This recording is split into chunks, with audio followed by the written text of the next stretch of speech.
I think everybody can hear me here, but good afternoon. I don't know about you, but I've had so much food in the last couple days that I am stuffed. I already called my wife and told her I don't need to eat for the next 3 days. So, having said that, I was born in the 1970s, grew up in the 1980s and the 1990s, and I can remember a time when I'd have to walk down to the local library to do research. And research at that time required using the Dewey decimal system. So I don't know anybody out there that remembers the Dewey decimal system, but you'd have to go up there and get up to a big file cabinet and pull out a bunch of files, hoping that you could rummage through all of those files and find exactly the piece of literature or exactly the piece of article or something like that that you wanted to find. And when you found that card, you'd pull it out and you look at it and you go, oh my gosh, this is a 10-digit number. I mean, how am I supposed to remember this 10-digit number? And, I can barely remember a 10-digit phone number. So do you all remember the time when we used to have 7-digit phone numbers in Colorado? Where you didn't have to put an area code in front of your phone number? So I could remember my old numbers, 6933124. So it's kind of telling here that I'm not going to be using a PowerPoint presentation either. And so it's kind of a throwback to the 1980s. So I'm going to try it because I've been used to doing PowerPoints as well. So hopefully you guys can stay engaged through the several minutes through my talk and presentation. And if I can't, my colleague Todd down here from Fort Lupton, who's a product of the 1960s, can really entertain you here. So, okay, so over here, I'm going over here. So this is a good segue into my conversation and what I'm here to talk about, which is technology, innovation, and the dynamic land use codes for Weld County. So I'm not going to spend a whole lot of time on Weld County because I'm sure most of you know a little bit about Weld County, where it's located. Okay, it's the third largest county in Colorado, and it has 4,000 square miles of coverage, 23,000 active wells. And we have two of the most prolific oil and gas fields in the county right now. And so there's a lot going on. 60% of all the land use cases that go through my office are oil and gas related.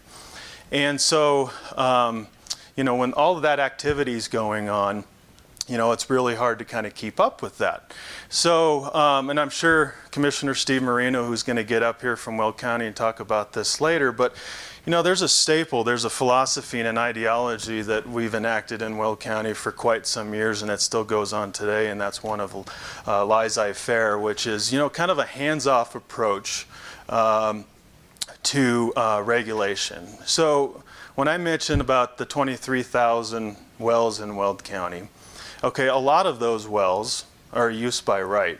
So that means that those wells don't go through any type of permitting process through my department. And we rely a lot on the state. Matt Lepore's team, when a company wants to go out there and they want to drill a well, they go and apply for permits through the COGCC. And like you heard from Matt and others in the past talk about the robust regulations that the state of Colorado has, and they're certainly robust. So we rely on the state for a lot of that stuff. And so that allows us to go ahead and, be a little bit more creative, use kind of some more unorthodox techniques when it comes to other sides of oil and gas. So certainly I don't want to give the impression that Weld County's rogue. Okay, because certainly we have regulations in the county, and there is a need for government. Government plays a role there too in making sure that it protects the health and the safety and the welfare of the public. But going out there and looking at projects like Joe just mentioned here. So there's a lot of technological changes and advances going on in these two prolific fields out in Weld County, being the Niobrara and the DJ. And so I'll go through a couple of those examples and show you ways that Weld County not only interacts productively and efficiently with the industry, but allows them really to kind of explore those innovations and technologies without a lot of government interference. So the first project that I kind of wanted to talk about is the one that Joe just mentioned here on the oil processing facility. It's a centralized hub. There are a couple companies right now in Weld County that are doing this, Encana and Anadarko being one. So, you know, you step back about 10 years ago, and I like to say, since I've been with Weld County, I've seen the most changes probably in the last 10 years. And, you know, you had your traditional vertical wells that were being drilled, and probably this is where I wish I had a PowerPoint, because I could show you a slide of an aerial picture of what vertical wells used to look like in the county, especially on a section of land. You know, you go out there and drill 40 wells on a section, you know, and all the straws would be all over that section. Well, now that technology and those advances have changed. You know, it's gone towards the horizontal drilling, the hydraulic fracturing, and you're right. You know, a lot of people have said that, you know, that's really not a new technology, and it isn't. But it's the innovations in the technology that have gone into that process that have really turned a field that, quite frankly, a lot of people just wrote off a couple decades ago, the Wattenberg field. You know, people just thought, hey, that field was dead. But this new technology has you know, provided a resurgence in that field. And so we've done away with vertical wells for the most part. You know, you might have a couple operators here and there. And by the way, we have over 90 operators in Weld County. From the big ones like Noble, Anadarko, PDC, Encana, all of those. But they all seem to be moving towards the horizontal fracturing process. And so what is that doing? Well, through that process, and Matt touched on this a little bit before too, is that, you know, you go out there and you drill 8 wells. And sometimes those 8 wells, you might have 30, 40, 50 tank batteries associated with them.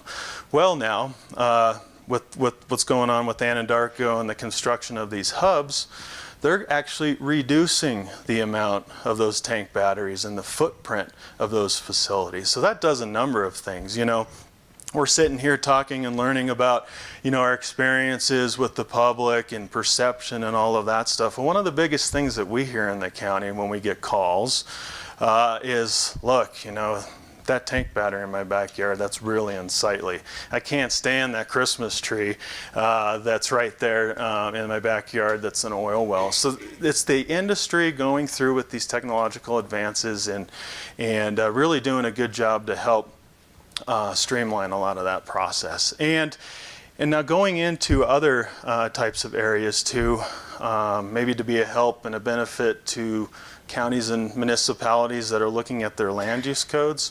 You know, one of the things that I've found, and of course I preach with my planning manager and all the planners in my department, is one of land use codes should be fluid.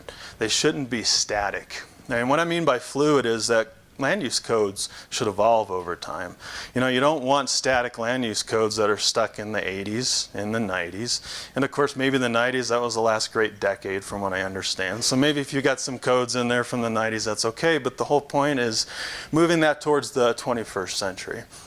And so, you know, make sure that you go through and you really understand your codes and, you know, that they're not being one of, you know, restrictive, you know, because it is a novel concept if you really think about it. The free market system, the less intervention when you go in there and you let companies figure out new ways to do things, to be you know, innovative and technological. And then finally, what I wanted to point out too is that one of our processes that we found real successful is about a couple years ago, we implemented a pilot program. And so with pilot program, it's really nice, and it's more geared towards facilities that require you know, use by special review process through us. And it's sitting down with the applicant and engaging with them and figuring out what they want to do. And usually these pilot projects are for projects, and again, I'm going to use Anadarko, who came to us and said, look, you know, we want to take our drill mud, you know, our tailings and our cuttings that we use from our sites, and we'd like to recycle that. Well, you know, typically that would require USR through our process. But instead of slapping a USR on them in the beginning and throwing all a bunch of conditions and development standards, let's sit down with the industry and understand what those impacts are up front. give them 6 months to go out there and work it out. So that's what we're doing with Anadarko right now, is we're working with them on a pilot project. If it's successful, everybody knows up front, they have more certainty that they know that they will go down a USR process on the back end. And it really helps us save a lot of time, because we don't want to put unnecessary burdens and regulations on the applicant up front if we didn't go through the pilot project. So there's a lot of benefits, and I wish I had a lot more time to go through many different examples with you all. But I think the point here that I want to make is that when you are working with the industry, it's not running away from them. With Weld County, just over the past decades, it's interacting with them. It's actually running towards them. It's not being fearful of, that perception that, hey, you guys are really close, you're really married with the industry, when really that interaction that you have to have with the industry is really important. And that's what we found out over the last couple of decades, and I think that's how we've been really successful in the county. And so I know that I'm going to bring Todd up here in a minute, but I just wanted to say too that there's been a lot of talk too about pintos and bell bottoms. So I did serve in the Navy in the early 1990s, and I served on a destroyer. And when you're on a warship and stuff like that, a lot of, bad things can go on and things of that nature. But you wore dungarees. It was kind of one of your outfits that you wore. And so, I don't keep track of, the attire that goes on and whatever, sailors are sporting these days in terms of outfits and stuff like that. And I certainly don't sit down and rummage through catalogs and go, that looks pretty cool.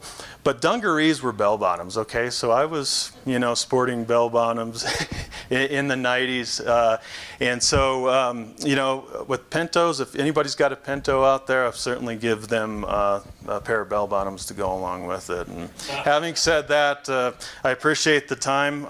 And again, I'd be happy to sit and talk with people and go over different examples and a variety of different ways that we interact with the industry and how we partner with them to really make that aspect grow and prosper. So I'll just give it over to Todd there.